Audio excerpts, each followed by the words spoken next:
آج کی ویڈیو میں ہم آپ کو لے کر چلیں گے تھائی لینڈ کے ان دیہاتوں میں جہاں یہ جان لیوا سانپ ایک پالتو جانور بن چکا ہے۔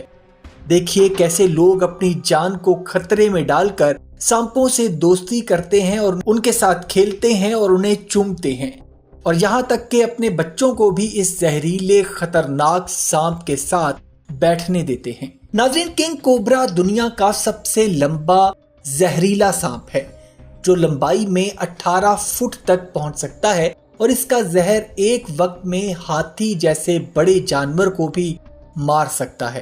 اس کا صرف ایک ڈس انسان کو 30 منٹ کے اندر اندر موت کے گھاٹ اتار سکتا ہے، لیکن تھائی لینڈ کے شمال مشرقی علاقوں، خاص طور پر خونکین، سورین اور ناکون راچاسیما جیسے گاؤں میں اس قاتل سانپ کو دوست بنایا جاتا ہے۔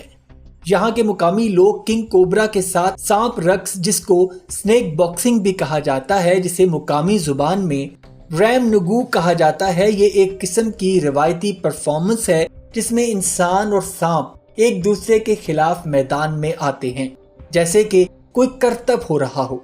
یہ پرفارمنس دیکھنے والے سیاح دنگ رہ جاتے ہیں، اور جب وہ دیکھتے ہیں کہ ایک شخص زہریلے کنگ کوبرا کے ساتھ مقابلہ کر رہا ہے، نہ کوئی حفاظتی لباس اور نہ شیشہ نہ جال، بس ایک خطرناک زہریلا لمبا چوڑا سانپ اور ایک انسان آمنے سامنے۔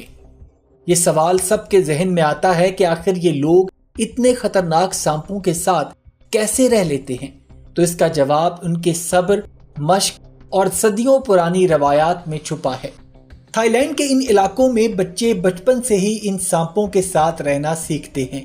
انہیں سانپوں کی حرکات، ان کے غصے اور ان کے انداز سے واقفیت ہو جاتی ہے۔ یہ لوگ سانپوں کو نہ صرف قابو میں رکھنا جانتے ہیں بلکہ ان کے ساتھ جذباتی تعلق بھی بنا لیتے ہیں۔ تھائی لینڈ میں بعض علاقوں میں سانپوں کو پالنے کی اجازت ہے، اور خاص طور پر اگر یہ مقامی روایت یا ثقافت کا حصہ ہو، لیکن حکومت نے کچھ حدود و قیود عائد کر رکھی ہیں تاکہ جانوروں کے ساتھ ظلم نہ ہو اور انسانی جانوں کو خطرے میں نہ ڈالا جائے۔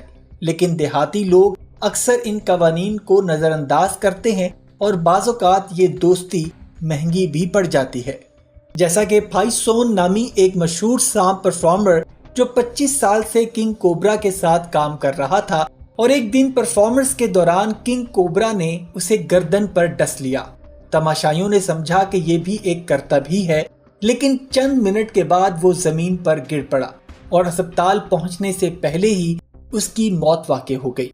یہ واقعہ ایک بہت بڑا سبق تھا، لیکن اس کے باوجود سانپوں کے ساتھ کھیلنے والے باز نہ آئے۔ ناظرین، سوال یہ ہے کہ آخر یہ لوگ ایسا کیوں کرتے ہیں؟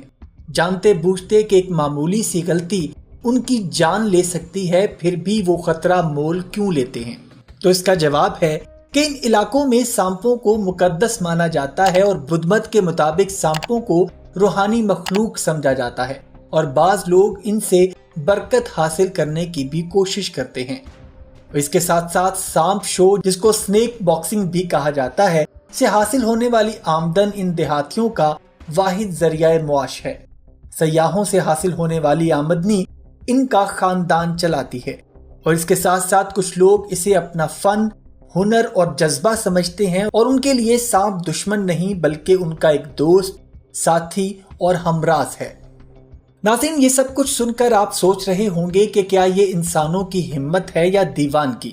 ایک ایسا سانپ جو پل میں زندگی چھین سکتا ہے، اس کے ساتھ کھیلنا، کیا یہ عقل مندی ہے یا حماقت؟ بعض ماہرین کا کہنا ہے کہ یہ خطرناک روایت انسانوں کی جان کے لیے سب سے بڑا خطرہ ہے اور اسے بند ہونا چاہیے، لیکن دوسرے لوگ اسے ثقافت اور فن کا حصہ بھی مانتے ہیں جسے مٹنے نہیں دینا چاہیے۔ ناظرین، آپ کا اس بارے میں کیا خیال ہے؟ ہمیں کمنٹ سیکشن میں ضرور آگاہ کیجیے گا۔ اپنا اور اپنے گھر والوں کا بہت سا خیال رکھیے گا۔ اللہ حافظ۔